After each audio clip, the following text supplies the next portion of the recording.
सभी प्यारे बच्चों को गुड आफ्टरनून। मैं आपका दोस्त अंकित चौधरी स्वागत करता हूं आपके अपने परिवार रोजगार विद अंकित पे। आशा करता हूं कि आप सभी बेहतरीन जबरदस्त जिंदाबाद हो गए। आंचल चौधरी गुड आफ्टरनून गुड्डा। सर्वेश सुदेश हैं, सुदेश चौधरी हैं, शिवांगी अहीर हैं, शिवांगनी अहीर, हर्ष वालिया, आरती पटेल हैं, सर्वेश कुमारी, सुमाया सिंह, विकास धुकोरिया, आराधना रावत, करण पाल हैं, देवेंद्र छोकर हैं। देवेंद्र छोकर हैं कौन है? छोकेन, नेहा गोलियान। बेटा नाम कैसे हैं तुम्हारे? सरनेम तो अजीब ही लगाओ सारे के सारे। ईश्वर सिंह हैं, धीरज हैं, धनंजय, कमल किशोर हैं, गोलू हैं, साक्या हैं, नवीन कुमार हैं, बहुत अच्छे, प्रीति हैं, राहुल हैं, दिनेश कुमार हैं, रूबी चौधरी हैं, अनिल चौधरी हैं, मनोज सिंह हैं, जीतू हैं, कन्हैया हैं, सुदेश चौधरी, बहुत अच्छे, आपका कबूतर बिल्कुल भाई, निशांत पटेल हैं, हेलो सर, पंकज सिंह प्रजापति हैं, बिल्कुल बहुत बढ़िया, बहुत सारे बालक हैं। चलो स्टार्ट करते हैं आज का सेशन। तो जैसा कि आप सभी जानते हैं, कल की क्लास में हमने स्टार्ट किया था मॉनेटरी पॉलिसी, जिसे बोलते हैं बच्चे मौद्रिक नीति। और मौद्रिक नीति में आपको बताया था कि मौद्रिक नीति भैया बनाता कौन है, तो बनावट कौन है मौद्रिक नीति?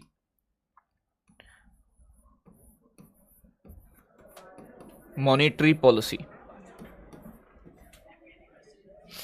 मॉनेटरी पॉलिसी, ठीक है ना, जिसे कहते हैं बेटा मौद्रिक नीति, मौद्रिक नीति। तो एग्जाम में एक तो सीधा सा प्रश्न बन जाता है, मैंने आपको बताया था कल, मौद्रिक नीति बनाता कौन है? मौद्रिक नीति कौन बनाता है? तो भैया आंसर आ जाना चाहिए RBI, reserve bank of India. RBI, भारतीय रिजर्व बैंक मौद्रिक नीति बनाता है। आरबीआई मौद्रिक नीति से क्या काम करता है मेरे दोस्त?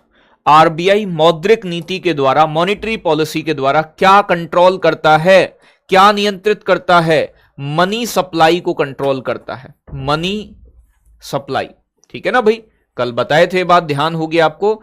मनी सप्लाई, मुद्रा की आपूर्ति को नियंत्रित करता है, मुद्रा की आपूर्ति, मुद्रा की आपूर्ति को कंट्रोल करता है। मनी सप्लाई कितनी है अर्थव्यवस्था में, पैसा ज्यादा हो जाता है उसे कम कर देता है, कम होता है उसे ज्यादा कर देता है, ठीक है ना भाई, ये काम करता है बच्चे। अगर मैं बात करूं मेरे दोस्त आपसे, ये जो मौद्रिक नीति है यानी कि मॉनेटरी पॉलिसी है, ठीक है ना भाई, ये आरबीआई बना रहा है, किस लिए बना रहा है? ये बना रहा है कि बच्चे अर्थव्यवस्था में स्थिरता बनी रहे, इकोनॉमी के अंदर बेटा स्टेबिलिटी बनी रहे। स्टेबिलिटी मतलब बेटा विकास हो और चीजों की कीमत ज्यादा ना बढ़े, ठीक है ना भाई।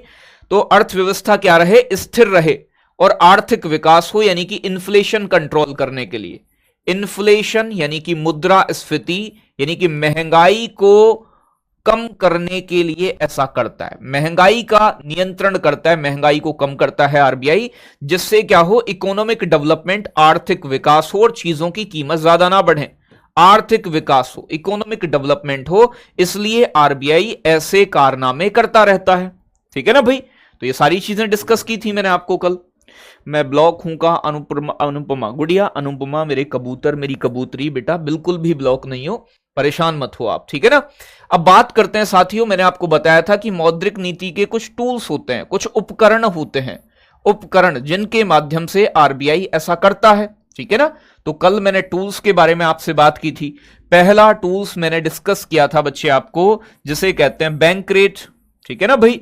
बैंक रेट, बैंक रेट वह दर होती है जिस पर आरबीआई पैसा देता है, किसे देता है? जिधर तीर जा रहा है यानी कि कॉमर्शियल बैंक को, वाणिज्यिक बैंकों को जिस रेट पर आरबीआई लंबे समय के लिए, लॉन्ग टर्म के लिए पैसा उधार दे, लॉन्ग टर्म 15 दिन से ज्यादा, लॉन्ग टर्म के लिए पैसा उधार दे, ठीक है ना भाई, लॉन्ग टर्म, तो उसे बोलते हैं बेटा बैंक रेट, ठीक है ना भाई।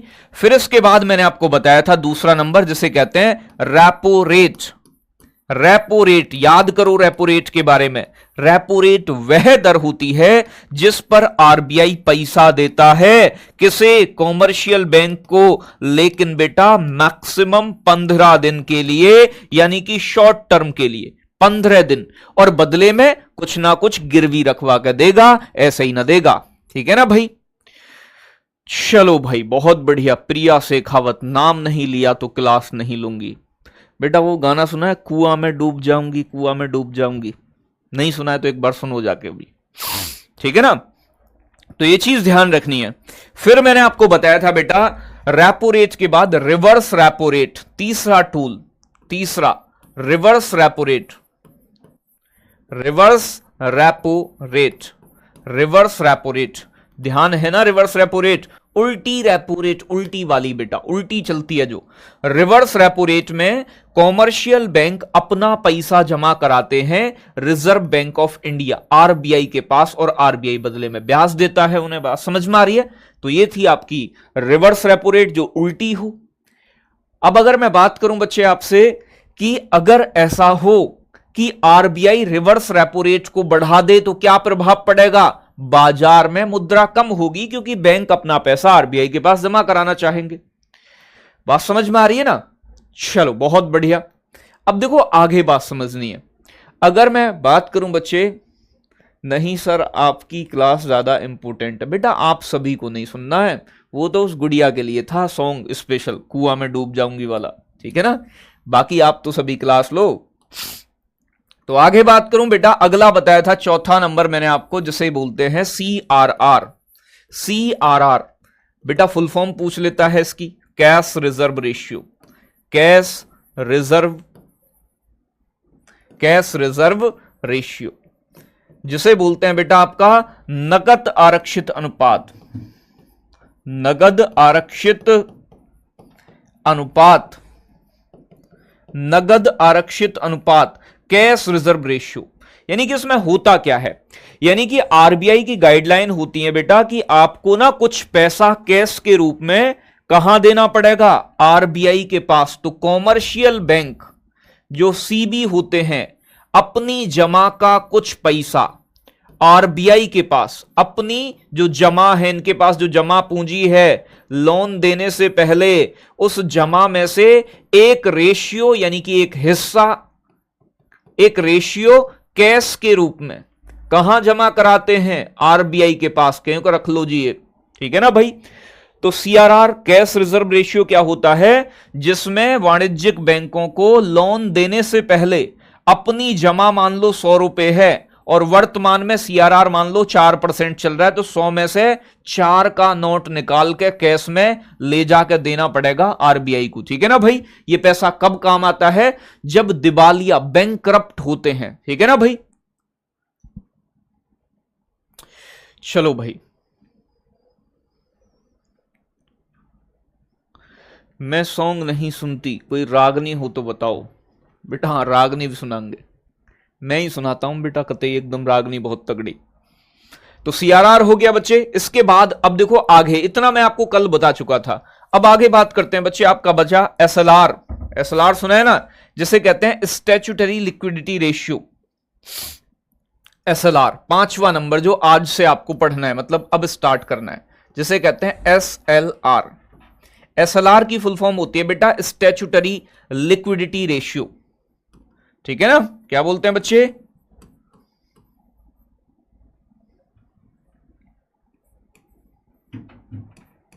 Statutory liquidity, statutory liquidity ratio. ठीक है ना भाई, जिसे कहते हैं बेटा वैधानिक, वैधानिक तरलता अनुपात, वैधानिक तरलता अनुपात, स्टैट्यूटरी लिक्विडिटी रेशियो, वैधानिक तरलता अनुपात। बात क्लियर है? चलो बहुत बढ़िया। अगर मैं बात करूं बच्चे आपसे, ये जो वैधानिक तरलता अनुपात है, ये मामला क्या है? लिक्विडिटी मैं आपको बता चुका हूं, इकोनॉमिक्स के अंदर लिक्विडिटी का मतलब होता है तरल। तरल का मतलब जो पलायन कर जाए, भग जाए बेटा, कोई भी एक्सेप्ट कर ले। और तरलता वो है जिसकी भी वैल्यू हो। जैसे कि गोल्ड है बेटा, कोई भी ले लेता है। ऐसे ही चेक है बेटा, कोई भी ले लेता है। तरल है, वो तरल, लिक्विडिटी है उसके अंदर। वही मुद्रा होती है जिसमें तरलता होती है। तो यहां पर अपनी कुल जमा का कॉमर्शियल बैंकों को अपने पास रखना होता है, एक भाग, एक रेशियो। ठीक है ना। आप मुझे बताओगे एसएलआर रेट प्रेजेंट में क्या है, जल्दी से कमेंट करके बताओगे एसएलआर रेट प्रेजेंट में क्या चल रहा है, कमेंट करके बताओगे। तो वैधानिक तरलता अनुपात जैसे बोलते हैं स्टैट्यूटरी लिक्विडिटी रेशियो, ये क्या चीज होती है, यानी कि अपनी कुल जमा का एक भाग कॉमर्शियल बैंकों को अपने पास ही रखना है, जिसे एसएलआर कहते हैं। जैसे कि सीआरआर तो कैश के रूप में आरबीआई के पास जमा कराना है, लेकिन एसएलआर को अपने ही पास रखना है, अपने निकट रखना है। ठीक है ना भाई, चलो भाई, ठीक है ना भाई। सारे आपके नाम तो नहीं जानता,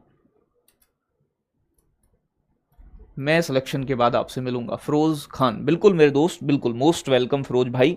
आप बिल्कुल सेलेक्ट हों और आप नाम करें अपना, अपने माँ बाप का और हमारा भी थोड़ा सा, ठीक है ना भाई। तो मैं बात करूं एसएलआर, एसएलआर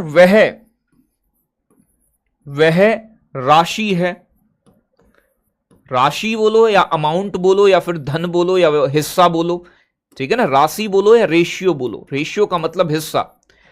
एसएलआर वह राशि है जिसे कॉमर्शियल बैंक सीबी को ऋण देने से पहले, बाजार में ऋण बांटेगा ना भाई, ऋण देने से पहले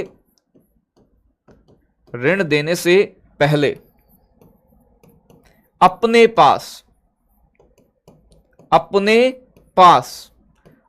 पास बेटा, आरबीआई के पास नहीं, अपने पास, ठीक है ना भाई, अपने पास गोल्ड, ठीक है ना, कैश भी हो सकता है, नगदी, स्वर्ण यानी कि गोल्ड, या फिर प्रतिभूति सिक्योरिटी, प्रतिभूति के रूप में, ठीक है ना भाई, के रूप में जमा रखना आवश्यक है।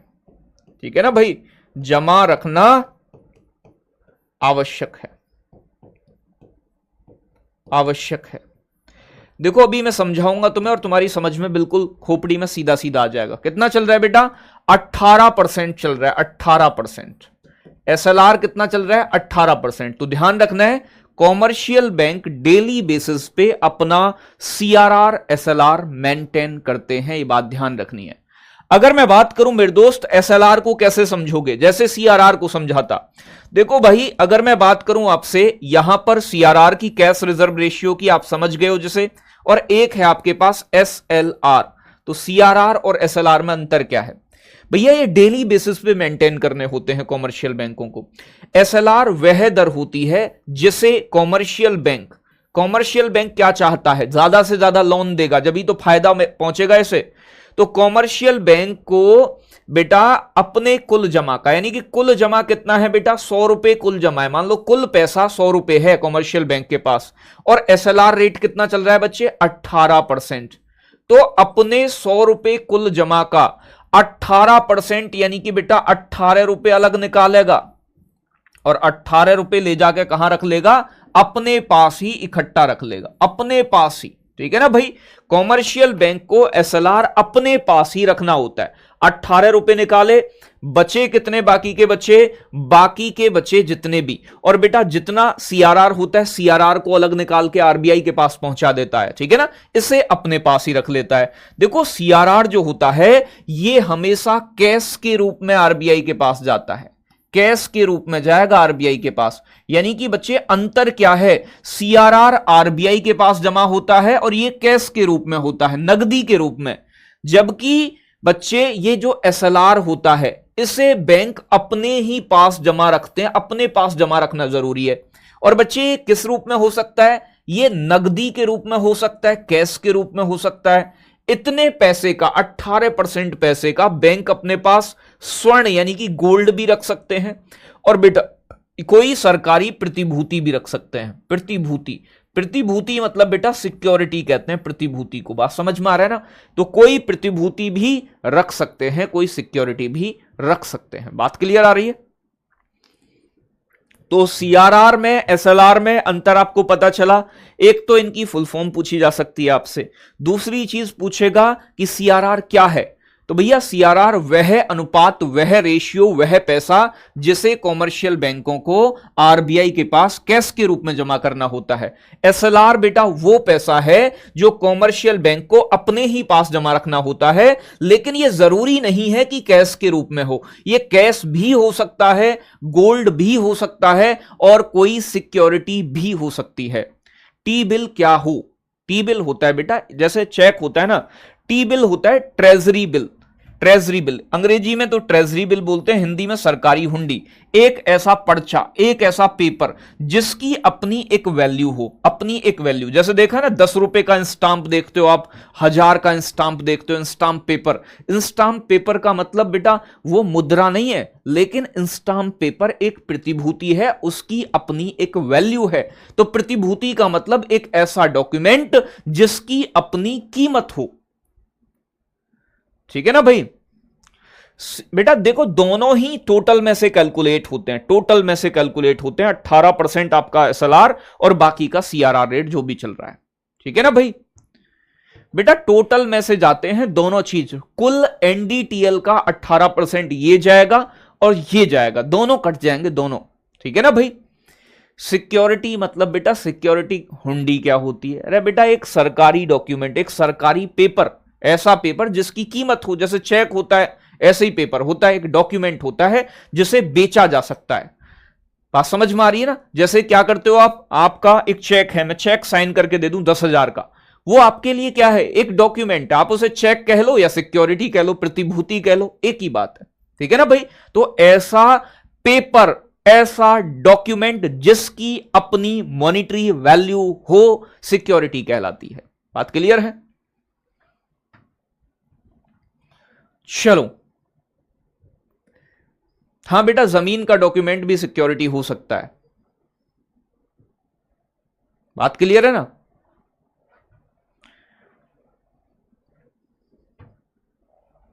बहुत बढ़िया। तो यहां एसएलआर सीआरआर आपके समझ में आ गया होगा, यह बात ध्यान रखनी है। अब देखो ये कब काम आता है? ये एक तो बैंक की, कॉमर्शियल बैंक की जो दैनिक जरूरतों को पूरा करता है, ये जो होता है भैया, अगर मान लो बैंक तो चाहेगा सारा पैसा लोन के रूप में दे दूं, और ऐसा कोई कस्टमर पहुंचेगा, मेरे 50 लाख रुपए जमा है अपने सेविंग अकाउंट में, मैं गया बैंक के पास, बैंक बोला मुझसे नहीं भाई मैंने तो सारे पैसे लोन के रूप में दे दिए। ऐसे मना करता है क्या बैंक? नहीं करता है, क्योंकि उसे दैनिक जरूरतों को पूरा करने के लिए एक लिमिटेड अमाउंट मैनेज करके रखना पड़ता है अपने पास ही। बात समझ में आई?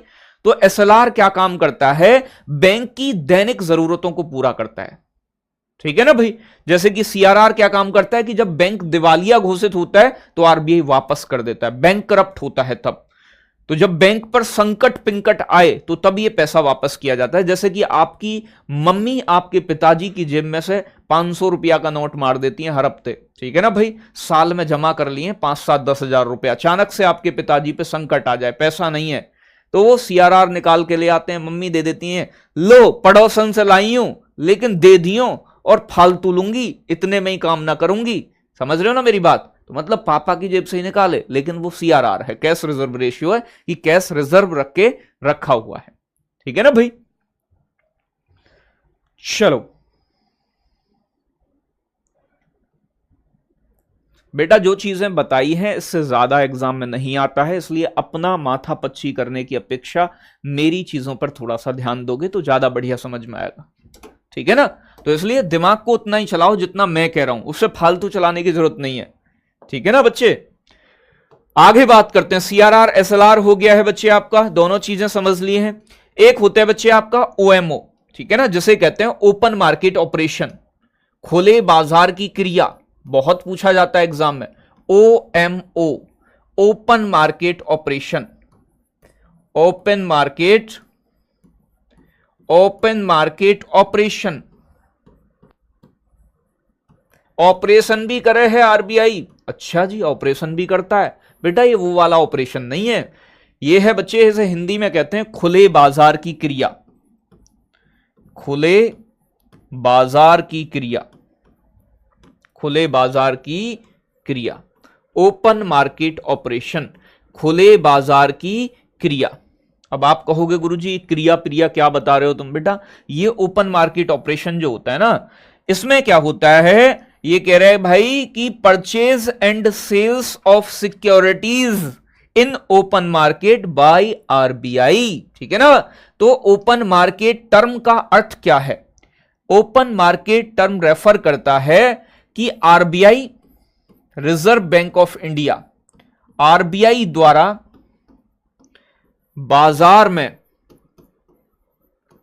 बाजार में सिक्योरिटीज यानी कि प्रतिभूतियों को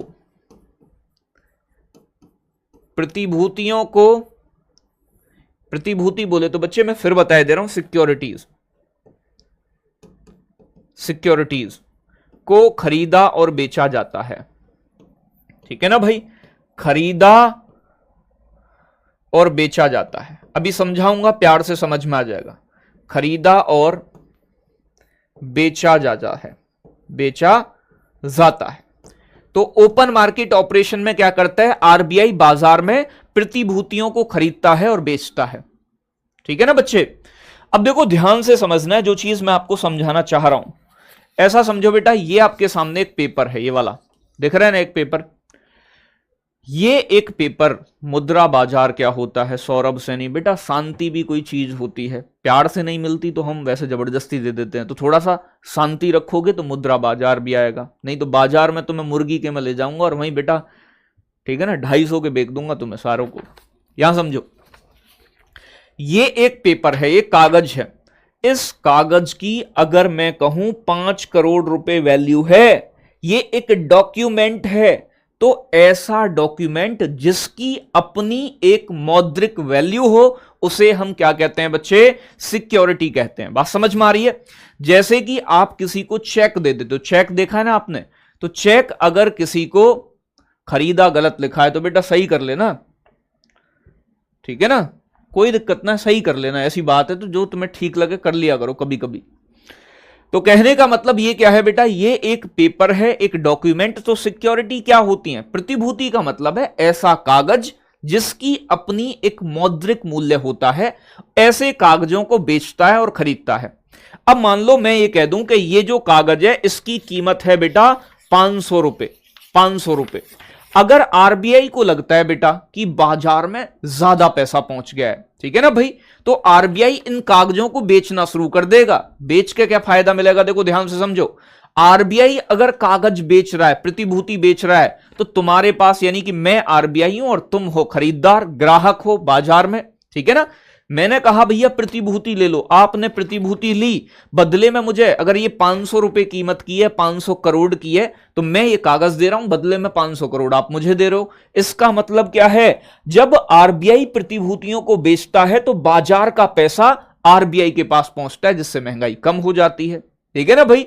अब दूसरा कारण, आरबीआई प्रतिभूति कब खरीदता है? ठीक है ना भाई।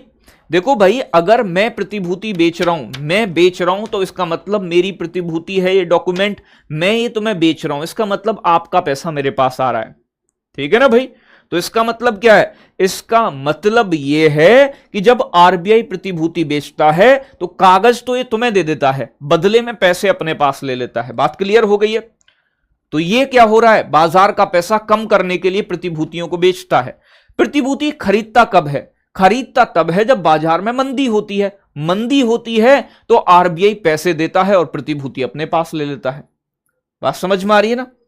चलो, यह होता है बच्चे आपका प्रतिभूति यानी कि सिक्योरिटी। सिक्योरिटी का मतलब ऐसा डॉक्यूमेंट जिसकी अपनी मौद्रिक वैल्यू होती है, मॉनिटरी वैल्यू होती है। बात क्लियर हो रही है थोड़ी सी? चलो बहुत बढ़िया, यहां तक चीजें समझ में आ गई होंगी सभी बच्चों को। आगे थोड़ी सी बात कर लेते हैं।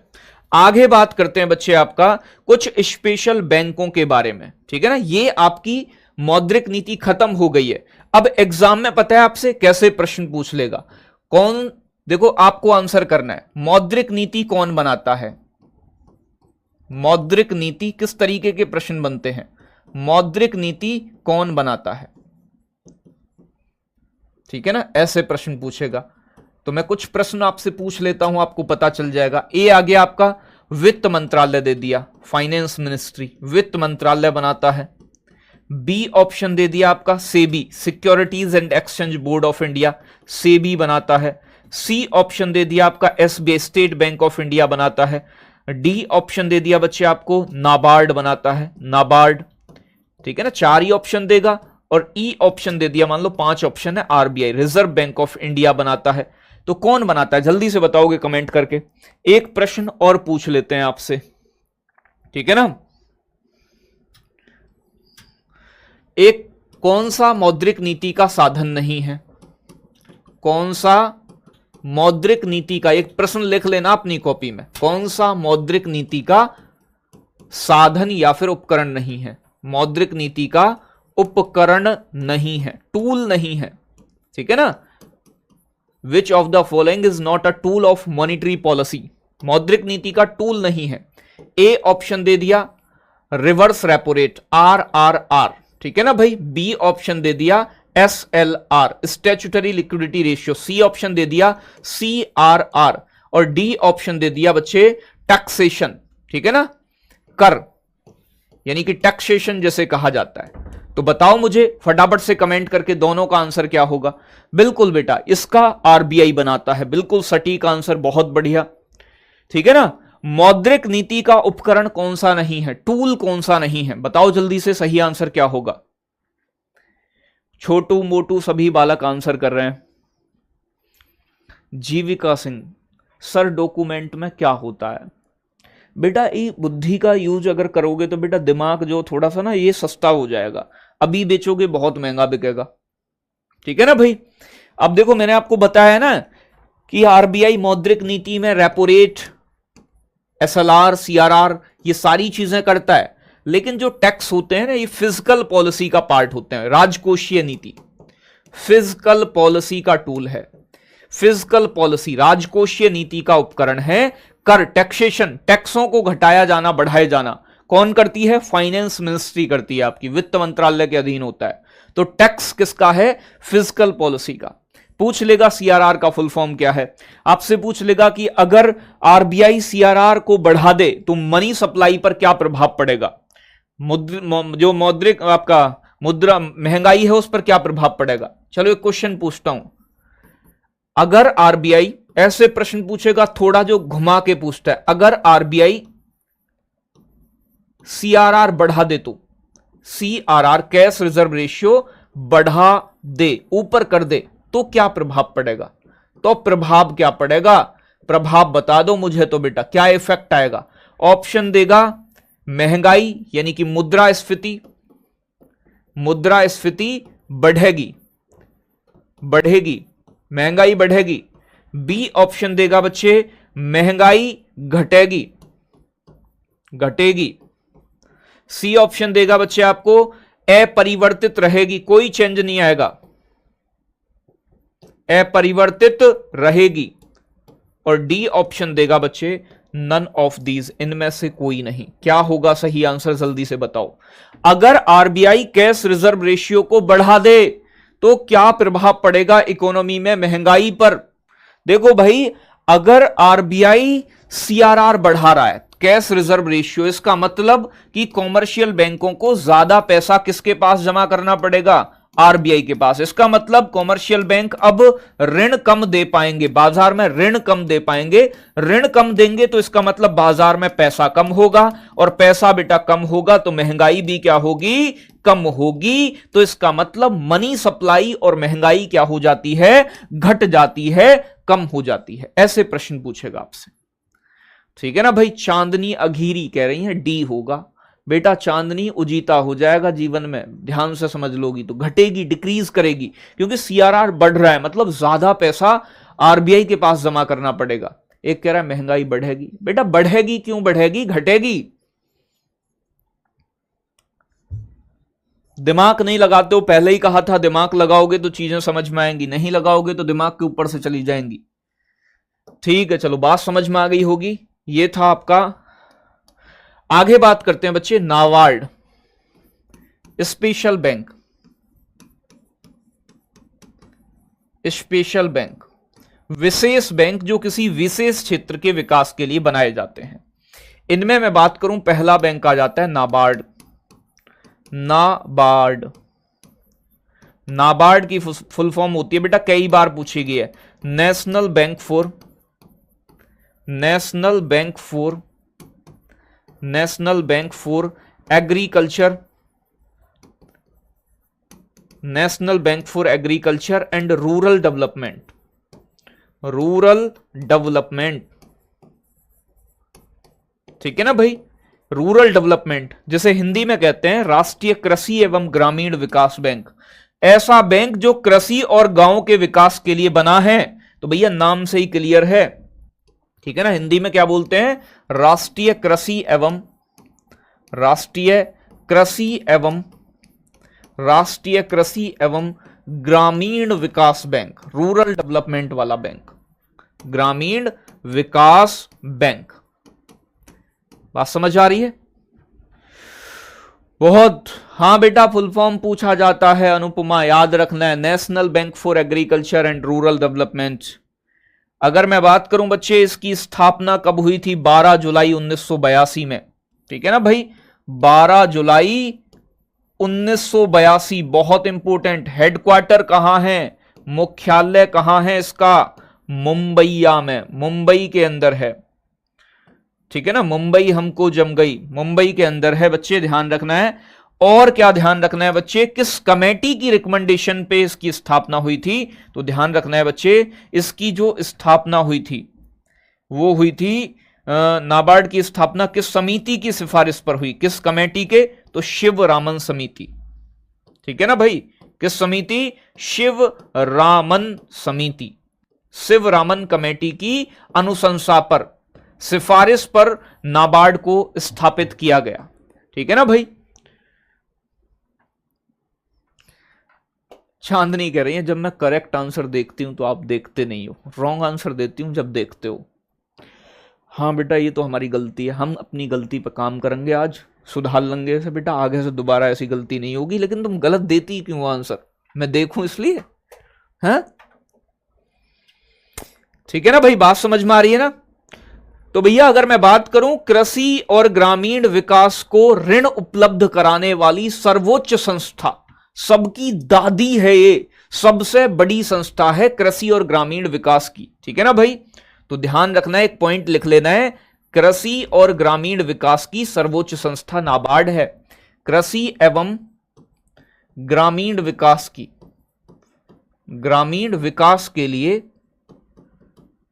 ग्रामीण विकास के लिए सर्वोच्च संस्था है, सर्वोच्च संस्था है, ठीक है ना भाई। कृषि और ग्रामीण विकास के लिए सर्वोच्च संस्था है।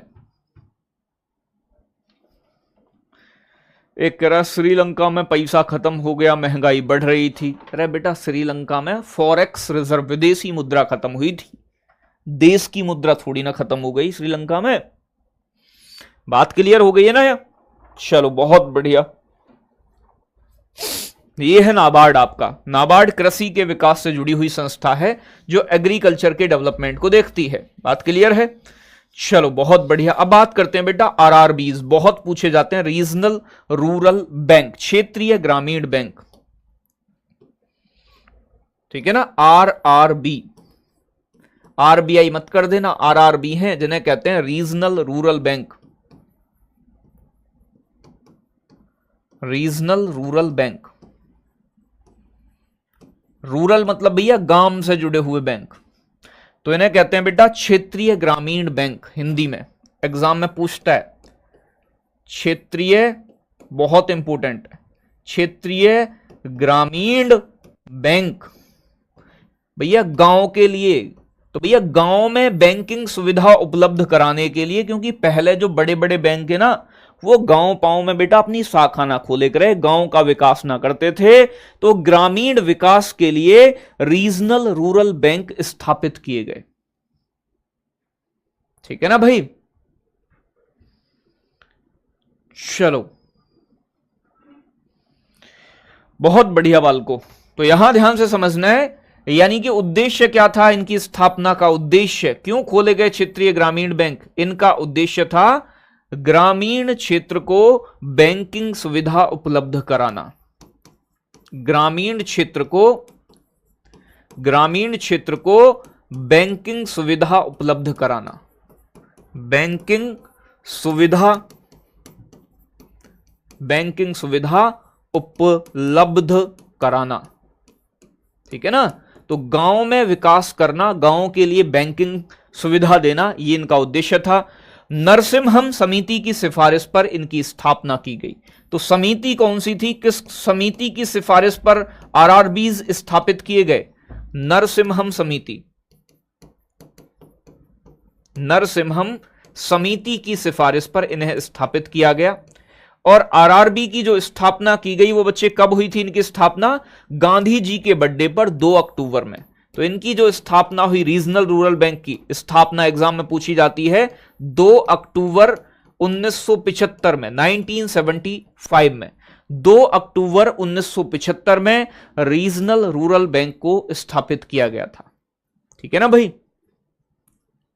ये क्या करें सर जी, मंडी आएगी सीआरआर बढ़ाने से, मंदी, अच्छा मंडी बेटा, मंदी, अच्छा ठीक है, आदर्श मिश्रा, हाँ बेटा बिल्कुल, सीआरआर बढ़ेगा तो मतलब इन्फ्लेशन में कमी आएगी, ठीक है ना, मंदी आएगी, महंगाई कंट्रोल होगी, बिल्कुल बढ़िया, ठीक है ना भाई। तो बात क्लियर है।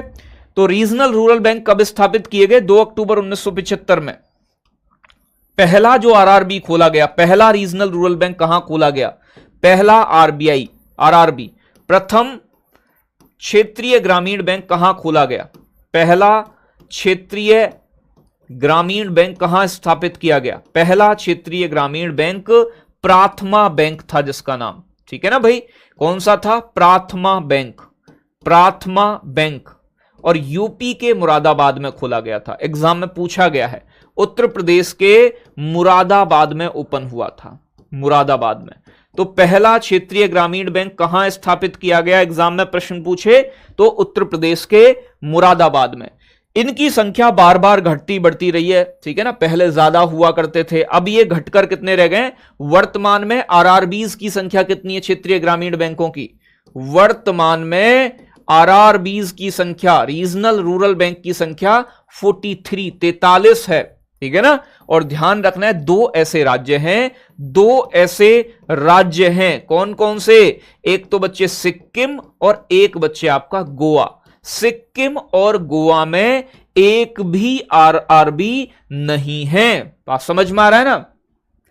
सिक्किम और गोवा में एक भी आरआरबी नहीं है बेटा, इनका हेडक्वार्टर नहीं है क्योंकि ये स्पेशल बैंक हैं, हेडक्वार्टर नहीं है इनका कहीं भी आरआरबी का। आरआरबी का हेडक्वार्टर वहां पाकिस्तान में, कोई ऑर्गेनाइजेशन थोड़ी ना है, ये तो बैंक हैं अलग अलग। पहला कहां खुला वो मैंने बता दिया, हेडक्वार्टर ना है रूबी गुड़िया, प्यार से बात समझ जाओ, मैं मुरादाबाद से हूं, बहुत बढ़िया बात है बेटा। तो बात क्लियर हो गई होगी। हेडक्वार्टर होता तो हम खुद ही बता देते, आपको कहने की जरूरत पड़ती। अलग अलग जगह खोले गए बैंक हैं आरआरबी, ठीक है ना।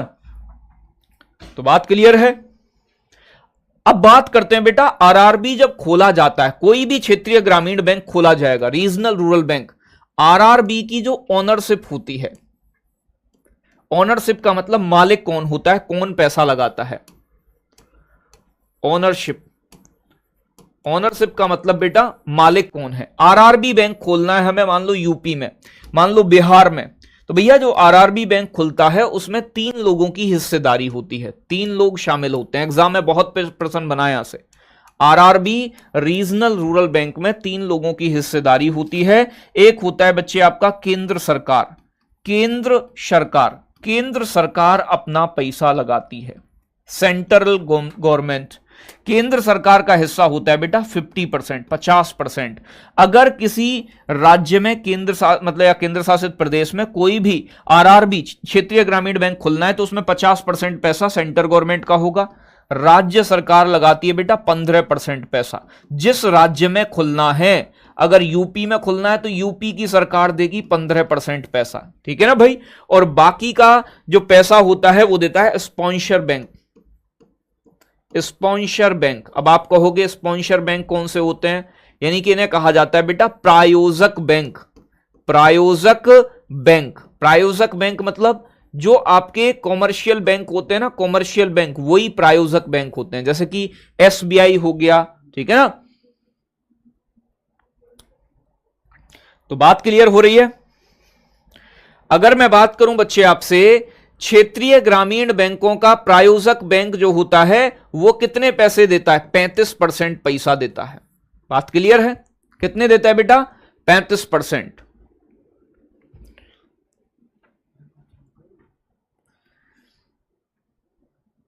कोई माउंटेन ड्यू की बोतल से पानी पी रहा है व्हाइट शर्ट में। महेश सिंह। बेटा ऐसा है, अगर तुम माउंटेन ड्यू और पानी पीने पे ही ध्यान दोगे ना तो पेपर में भी तुम्हारा ध्यान इधर उधर ही जाएगा, फिर तुम्हें याद थोड़ी ना आएगा कुछ भी कि प्रायोजक बैंक बताया था। आपसे पूछेगा एग्जाम में कि आरआरबी की स्थापना में प्रायोजक बैंक की हिस्सेदारी कितनी होती है? 35%। राज्य सरकार की हिस्सेदारी कितनी होती है? 15%। केंद्र सरकार की कितनी होती है? 50%। बात समझ में आ रहा है ना?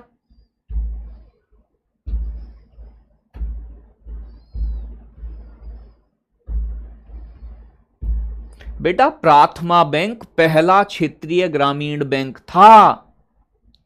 बात समझ में आ रही है नहीं आ रही है?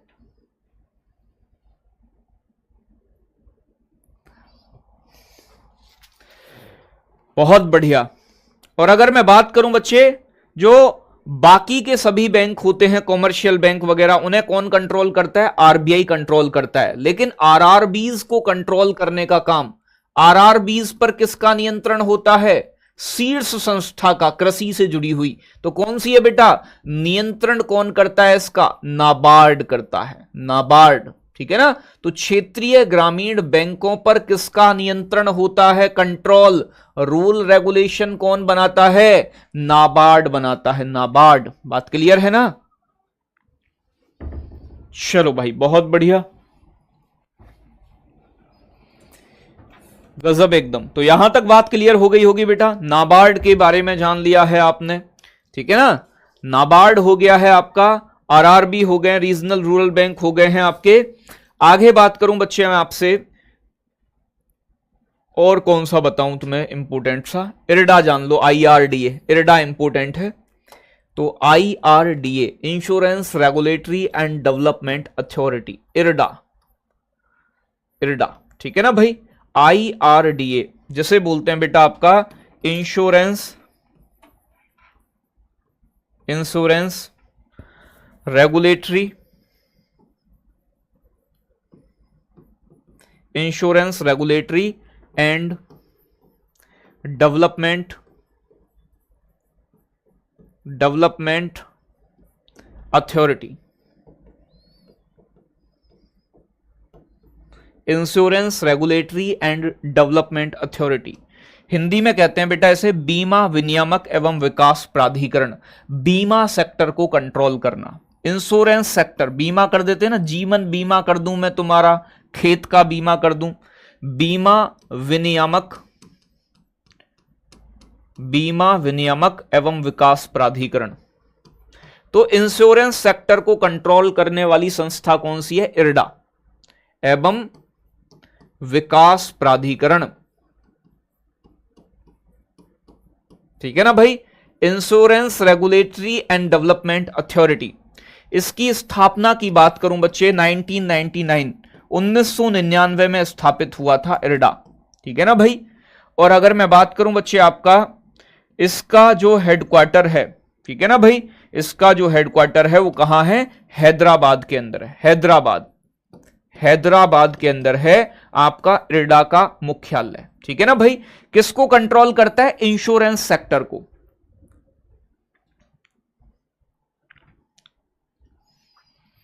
बहुत बढ़िया।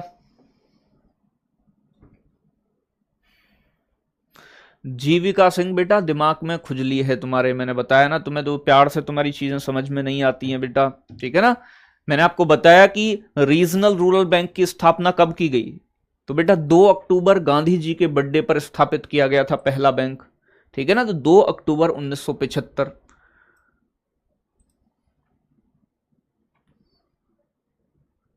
एक कह रही है ये कौन है? प्रिया शेखावत, सिक्किम और गोवा में क्यों नहीं है? बेटा इस दिमाग का तुम कुछ इलाज करवाओ बेटा। किसी तांत्रिक बस अड्डे के पीछे मिले एक बेटा तांत्रिक बंगाली बाबा एक देश की देसी मुद्रा और विदेश की मुद्रा में क्या अंतर है? बेटा सच में मेरा मन है कि मैं एक बार हिमालय की तरफ जरूर प्रस्थान करूं।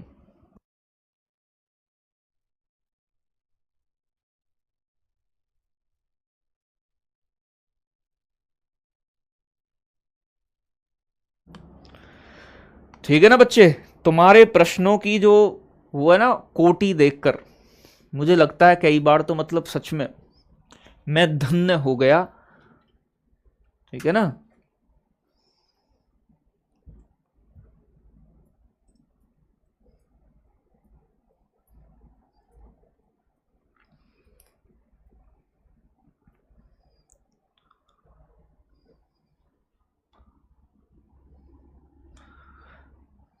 बेटा श्रीलंका की सबसे ऊंची चोटी है पिदिरूत लगला। ठीक है ना? पिदी पिदिरूत पिदी पिदुरूत है, पिदुरूत लगला। ठीक है ना? तो एक बच्चा क्वेश्चन पूछ रहा है पिदुरूत लगला। ठीक है ना? लगला ये है श्रीलंका की सबसे ऊंची चोटी। दिल्ली पुलिस में पूछी गई है बेटा, तो ध्यान रखना है पिदुरूत लगला। लास्ट पॉइंट कंट्रोल वाला क्या था? कंट्रोल का मतलब बेटा जैसे कि सभी जो कॉमर्शियल बैंक हैं उनको कंट्रोल वाला क्या पॉइंट था बेटा? कंट्रोल का मतलब नियंत्रण। जैसे कि एलआईसी एक बीमा की कंपनी है, तो उस बीमा की कंपनी को अपने अंडर में कौन रखेगा? तो बेटा इरडा रखेगा, इरडा कानून बनाएगा इससे जुड़े हुए। ठीक है ना भाई? चलो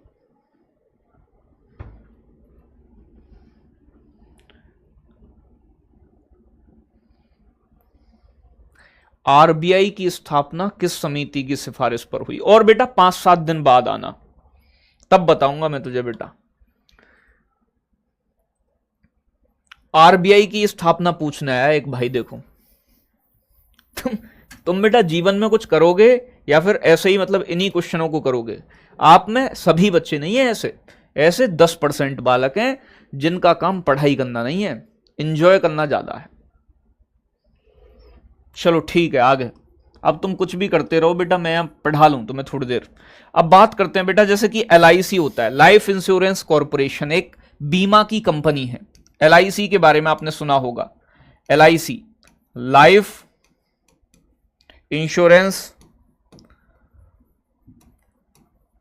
इंश्योरेंस कॉरपोरेशन।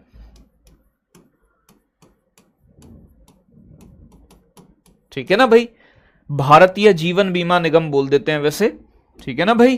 तो जीवन बीमा निगम,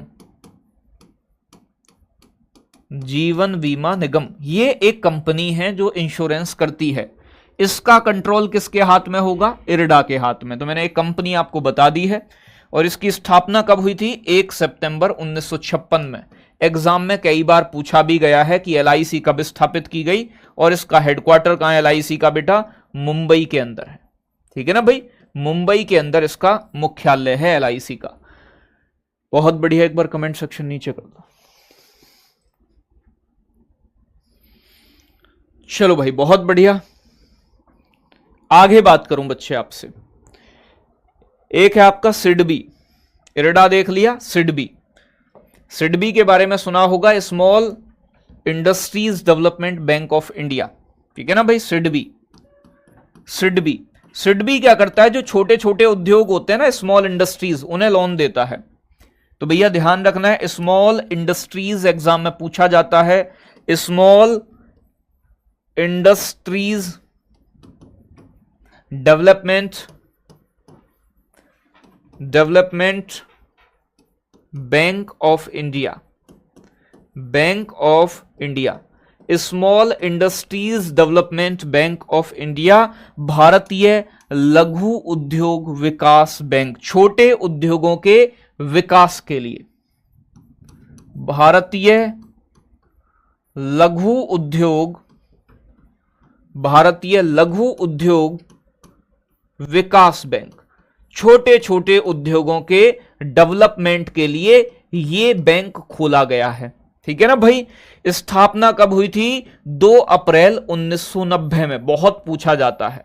2 अप्रैल 1990, 1990 में। ठीक है ना भाई। हेडक्वार्टर कहां है? यूपी के लखनऊ के अंदर है बेटा, इसलिए इंपोर्टेंट है। ठीक है ना भाई। चलो भाई, बहुत अच्छे। सचिन, आरबीआई की स्थापना किस बुक के आधार पर हुई? बेटा बुक तो ना पता, हिल्टन यंग कमीशन बताते हैं। और बेटा मैंने बुक तो आज तक ना पढ़ी है कि कौन सी बुक के आधार पर हुई। प्रश्न भेज देना आप मुझे। ठीक है ना, हिल्टन यंग कमीशन या फिर रॉयल कमीशन आंसर होगा। ठीक है ना। अब बात करते हैं बच्चे, एक है आपका IDBI, industrial development bank of India. IDBI, IDBI जिसे कहते हैं बच्चे industrial development bank of India, भारतीय औद्योगिक विकास बैंक, बड़े उद्योगों को लोन देता है। Industrial development bank of India, bank of India, industrial development bank of India, भारतीय औद्योगिक विकास बैंक, बड़े उद्योगों को लोन देना, भारतीय औद्योगिक विकास बैंक, भारतीय औद्योगिक विकास bank, industrial development bank of India. IDBI की स्थापना जो हुई थी बच्चे, वो कब हुई थी? ये हुई थी 1 जुलाई 1964 में। 1 जुलाई 1964, 1964 में। इसका हेडक्वार्टर कहां है बेटा? मुख्यालय मुंबई के अंदर है, मुंबई। तो सिडबी जो है आपका वो छोटे उद्योगों के लिए है, और बच्चे आईडीबीआई आपका बड़े बड़े बड़े उद्योगों के लिए है। ठीक है ना भाई। तो बात क्लियर हो रही है थोड़ी सी। स्टैटिक जीके भी बच्चे आजकल में स्टार्ट हो जाएगी आपकी। चलो, स्टूडेंट लोन कंपनी नहीं है क्या बेटा? स्टूडेंट के लिए कॉमर्शियल बैंक ही लोन देते हैं। ठीक है ना भाई। तो बात क्लियर है, बहुत अच्छे। तो भैया यहां ये औद्योगिक है, औद्योगिक कर लेना इसे, औद्योगिक विकास बैंक। ठीक है ना, industrial development bank of India जिसकी स्थापना हुई। तो स्पेशल बैंक आपके खत्म हो गए। अब मैं सेबी बता दो बेटा। सेबी मैं आपको जीविका में पढ़ाऊंगा। सेबी बैंक नहीं है कोई। ठीक है ना, सेबी शेयर बाजार का कंट्रोलर है। सेबी के लिए मैं आपको फाइनेंशियल मार्केट पढ़ाऊंगा एक क्लास में, तो हो सकता है कल ही पढ़ाऊं। ठीक है ना, बहुत बढ़िया। मिलेंगे बेटा कल की क्लास में। आज की क्लास यहीं तक रहेगी। स्टैटिक आप पढ़ाओगे बेटा, मैं नहीं पढ़ाऊंगा। स्टैटिक दूसरे सर पढ़ाएंगे, अजीत सर शायद। ठीक है ना, अजीत सर पढ़ाएंगे स्टैटिक जी के, आपको परेशान ना हो। सर जी कल रात 50-60 तारे एक साथ जा रहे थे। हाँ, तारे तो आपके गांव में आ गए। तारे दिख रहे हैं। सैटेलाइट या रॉकेट वॉकेट जा रहा होगा किसी स्पेस एजेंसी का। तारे आ गए।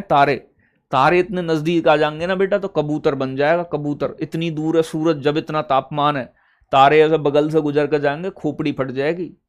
कितना तगड़ा मामला होता है उसका। ठीक है ना भाई। कितने दिन की रह गई है बेटा? जब आप कह दो श्वेता यादव तभी खत्म कर देंगे। चलो भाई, बहुत बढ़िया। LIC, हाँ MR कुमार हैं बेटा अध्यक्ष LIC के। ये बेटा करंट का मामला है, आप करंट का मामला खुद देखा करो ये चीज कि इसके अध्यक्ष कौन है। उसके माधवीपुरी बुच हैं, उसकी सेबी की अध्यक्ष बनी है, securities and exchange board of India. ठीक है ना भाई। एलोन मस्क का है। अच्छा सर मैं रोटी का लूं? हाँ रोटी खाओ बेटा, रोटी खाओ आराम से। तोतला उलाया मिला बाबू। 30 तक बेटा, 30 तक तो बहुत आसानी से हो जाएगा। 8-7 क्लास में सही करा देंगे।